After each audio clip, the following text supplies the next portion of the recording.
Hello and welcome to Dartside Scenics. This is a long overdue episode of the South Devon Railway series. In this video I begin the 12 feet or 3.6 metre section covering Staverton. This section is made up of 3 different boards covering the signal box, the yard and the station.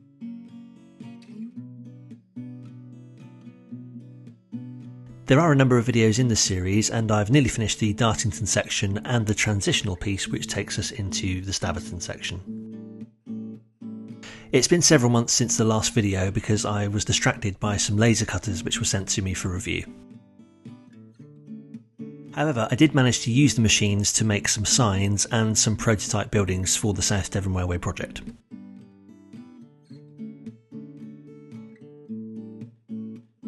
Anyway, I started off with the wiring for the board which holds Staverton Station. This is the bus wire being connected using some bus terminal tags from DCC Concepts.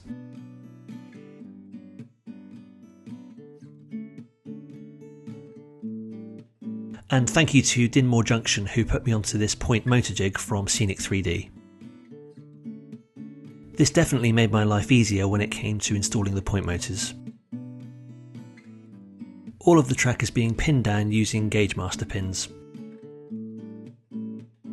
Using the point motor jig, I just need to drill some pilot holes on the upper section before installing from underneath.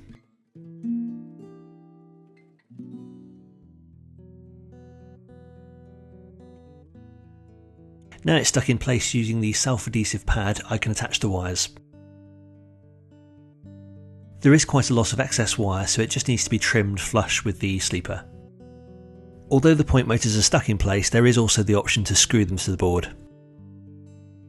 And then I take the opportunity to give the tracks some colour with this dark tracks from Ammo. For the level crossing gates, I took a quick trip over to Staverton to have a look at the design and take some measurements.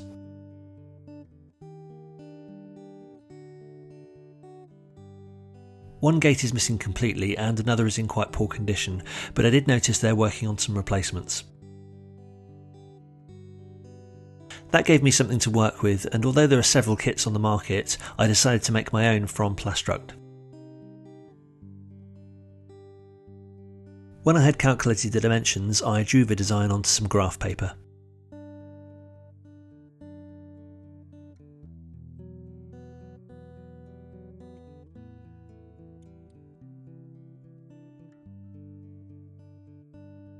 Now that's stuck in place, I can start to cut the Plastruct to size.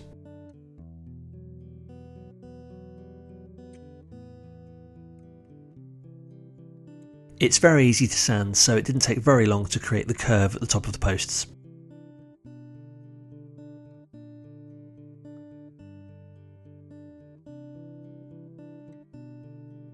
This piece of glass will help me to see the design underneath, but also stop the extra thin cement from gluing the gates to the cutting board.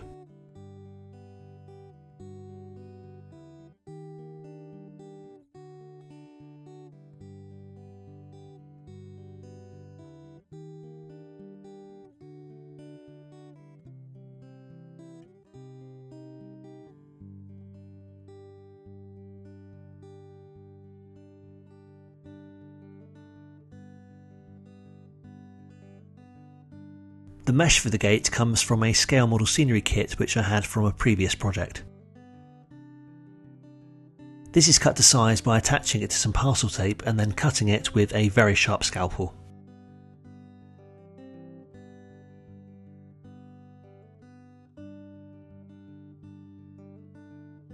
This only needs a very small amount of super glue, so I'm applying it with a cocktail stick.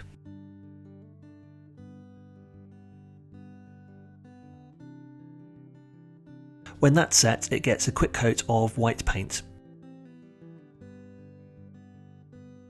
When I made this kit, I didn't have a laser cutter, so I decided to take the red targets from this ratio kit.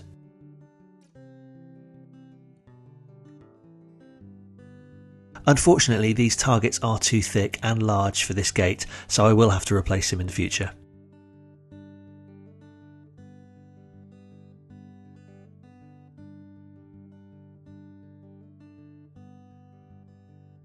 One of the other kits had some hinges which seemed suitable, so I sprayed them black and then glued them in place.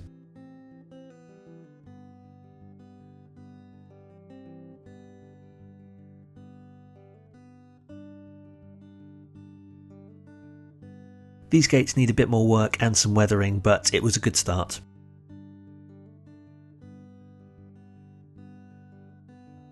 The platform will also need to be scratch built, so I'm starting off with some 1.5mm card.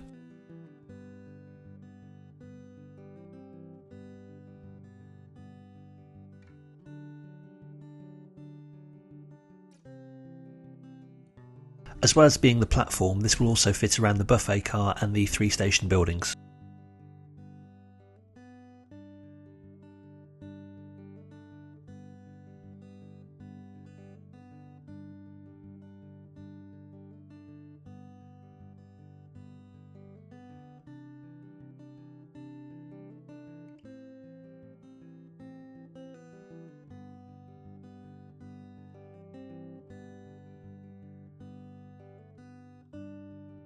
With the basic shape glued together, I can add a quick coat of primer. For the sides of the platforms, I thought it might be quite nice to try to carve the stonework. However, I decided later that it wasn't really suitable for the stonework, and it's perhaps better suited to larger scales.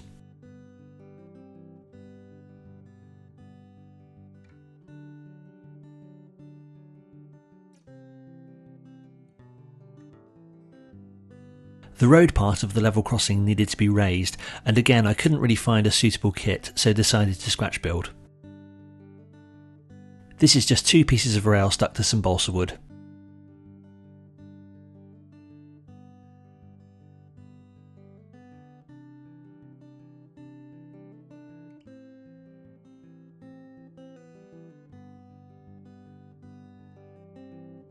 After speeding up the process with some superglue activator, I can give it a quick spray of primer and then leave it to dry.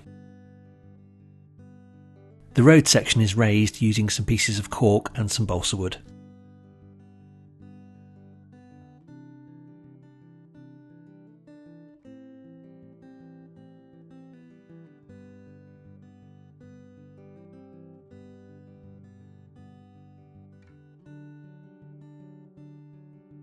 And finally some filler is added to the gaps.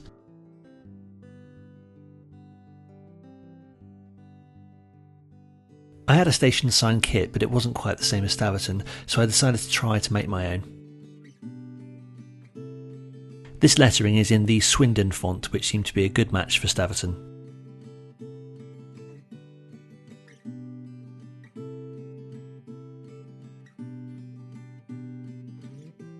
When they were cut out, I could stick them to a piece of masking tape and then spray them with white paint.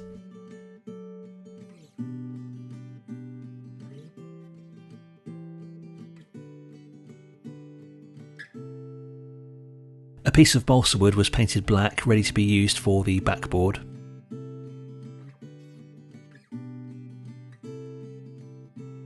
And when dry, the lettering can be glued in place.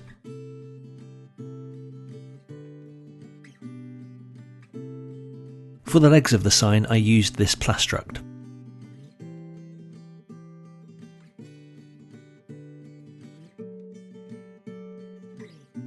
And some more balsa wood was used for the trim around the sign.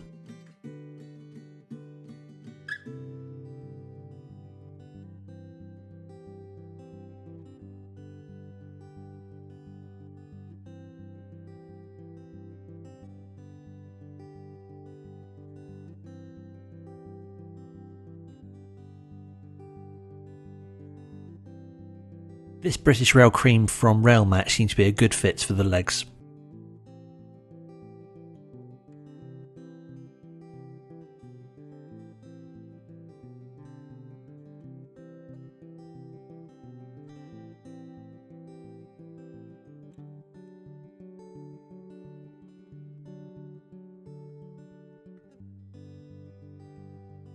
I went back to the kit as there were 2 very small supports which came in useful.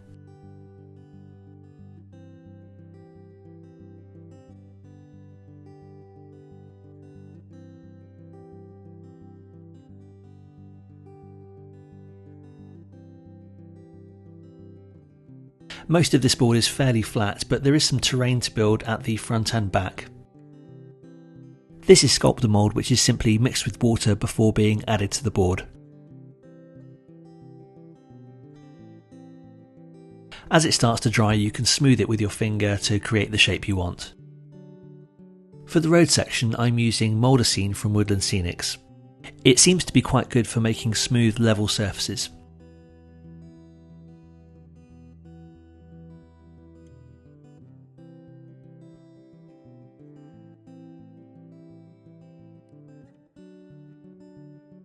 I prefer to use the sculptor mould for natural land shapes.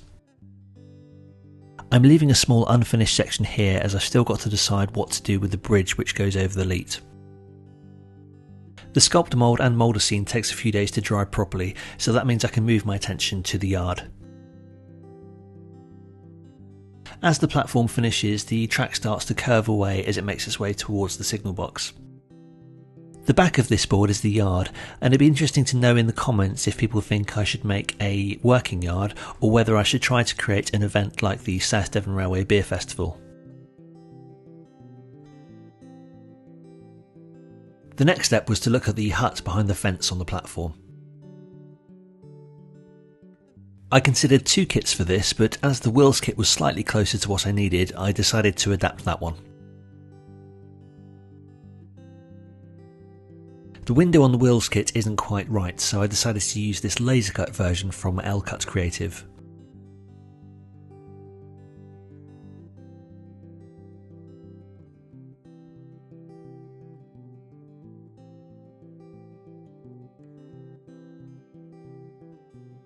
After filing and cutting a small piece away, it was a good fit.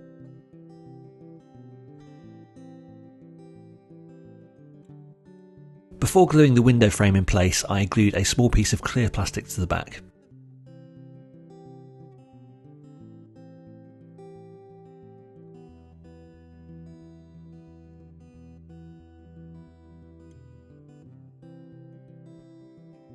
There are two huts in this pack, but I'm just picking out the pieces I need to make it as close as I can to Staverton.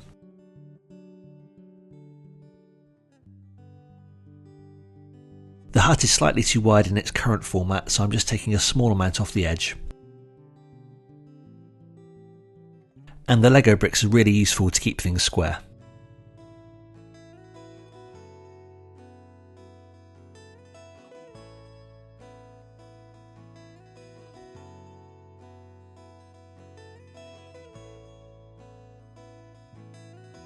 There's a small piece of plastic moulding on top of the roof which I didn't want, so using a Dremel and a small file I managed to remove it completely.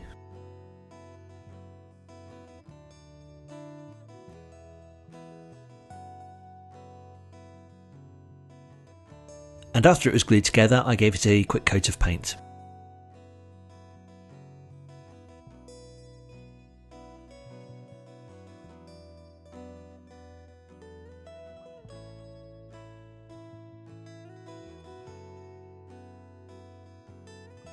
The lighting is a bit of a compromise as I wanted to use these legacy lights along with this control board to run on DCC.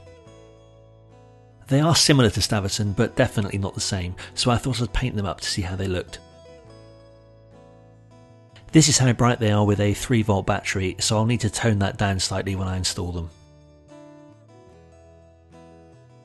They come with some very long wires, with the slightly longer one being the positive.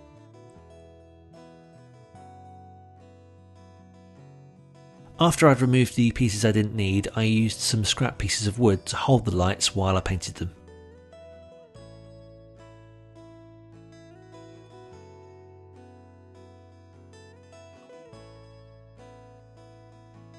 I collected these pots of paint from the South Devon Railway model shop as they seemed like a good match.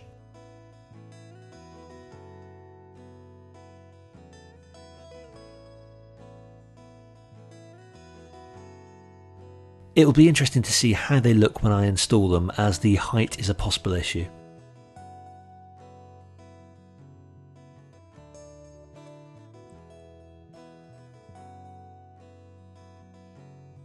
I already had the platform as a basic card template, but I also needed to have some paving slabs. Although I'm laser cutting them from MDF, I will be installing them individually to try to avoid the uniform look.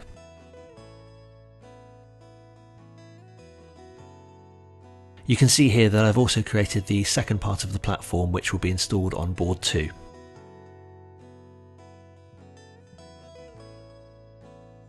The first part is to recreate the paving area between two of the buildings.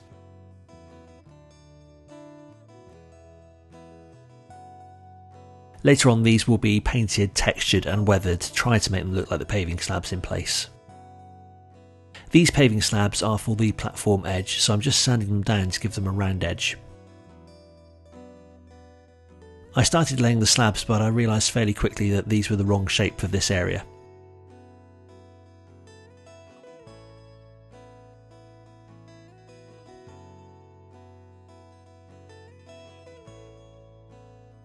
You can see here that I've removed those and now started to add the correct shape. All the slabs are nicely uneven, but the real challenge will be when I try to add texture to try to get close to the actual paving slabs. This diamond pattern coping is used at the back of the platform and also on other areas on the South Devon Railway.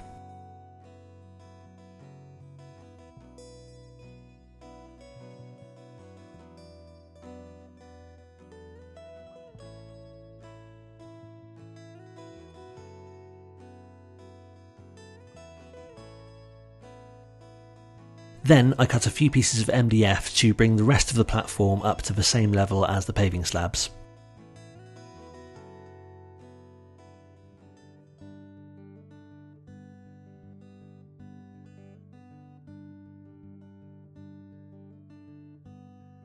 Once it was glued, it was clamped overnight to dry. One of the clamps was slightly too strong for the structure I made, so a little bit of filling and sanding was required. And then it was taken outside for a quick coat of primer. Jumping ahead now, this is the board I created to hold the Bishop's Bridge signal box. I'm just adding some colour because it helps me visualise where things are going to go. This is the yard section, which also holds the final part of the platform.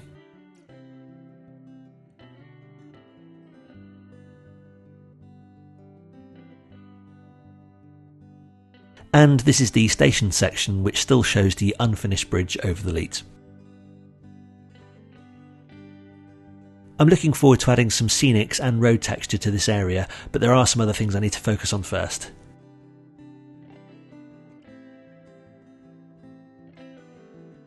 The area I used to do modelling is quite small, so I took the opportunity to move the boards into the lounge. The first things I put in place were the dipole signals, which run on DCC and can be configured to work with the point motors. Unfortunately, they're not really the right signals, so I might have to rethink that. This is the paper and card kit from Scale Scenes, which I showed the build of in a previous episode. It's a brilliant kit, but the buildings aren't quite the right size, so I've been working on some laser cut prototypes. I haven't started the main station building yet, as that will take a bit more time to design. The crossing gates are held in place temporarily with some wire, and I need to give some thought about whether I want to add some motors underneath the board. I can't find an exact model for the Buffet Coach Cafe, but I'll do my best to recreate it. I've had this Staverton signal box kit for a couple of years, but I'm still going to try to create my own. This will need to include the slightly overhanging section at the back. So at the back I need to add some trees and hedges, with the same in this area behind the car park. Some fencing will be added alongside the railway at the front and back, and some gravel needs to be added here for the path towards the river. On the second board, this is the final part of the platform with the yard behind it, and this is where the hut and the phone box will be placed.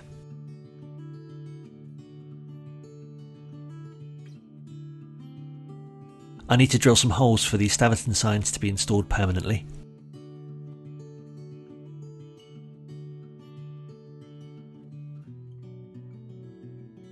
The yard section is on hold for the moment until I can afford to buy some more Unifrog bullhead points, as they are very expensive.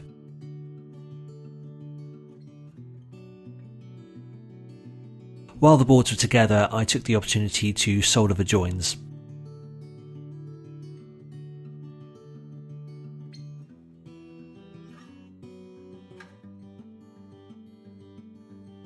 So, in summary, you can see there's still a huge amount of work to be done before it starts to resemble Staverton, and rather than have the scattergun approach I've had so far, I need to focus on individual jobs before moving on to the next thing.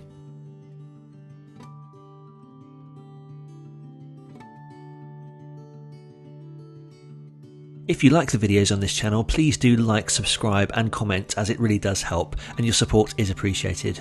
Thanks for watching.